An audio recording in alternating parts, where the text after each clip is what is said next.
Jam këtu për të zotuar se spari do bëjmë gjithçka për formalizimin e turizmit për kushtet barabarta.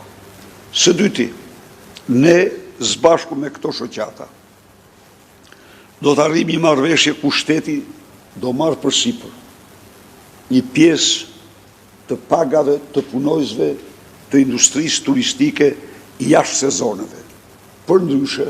Përndryshe, këta fillojnë çdo vit nga e para.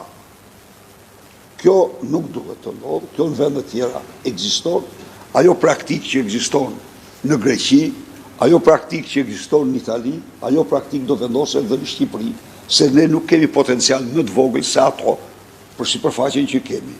Ndaj dhe ju siguroj se ne së bashku me ju do ulem në mënyrë të arsyeshme. Unë ju dëgjova një ditë ju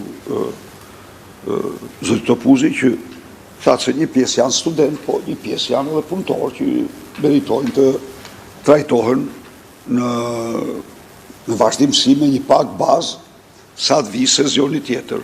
Sikundër, do bëhet gjithçka për zgjatjen sa më të madhe të sezonit turistik. Ka shumë mundësira ky Shqipëria mund të jetë dhe është turistike në çdo sezon.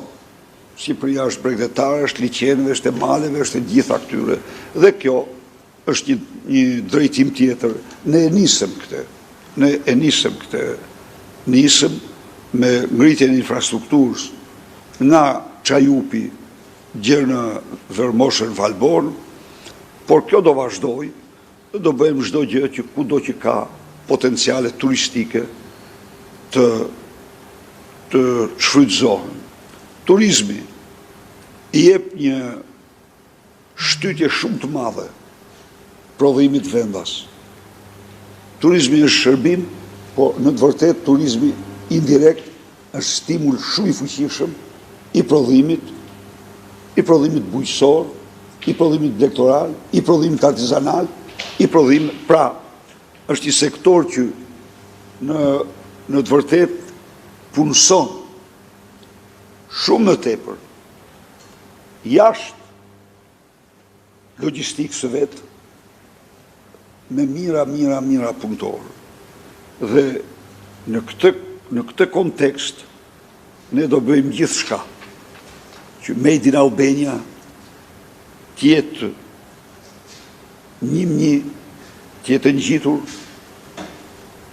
me industrinë turistike.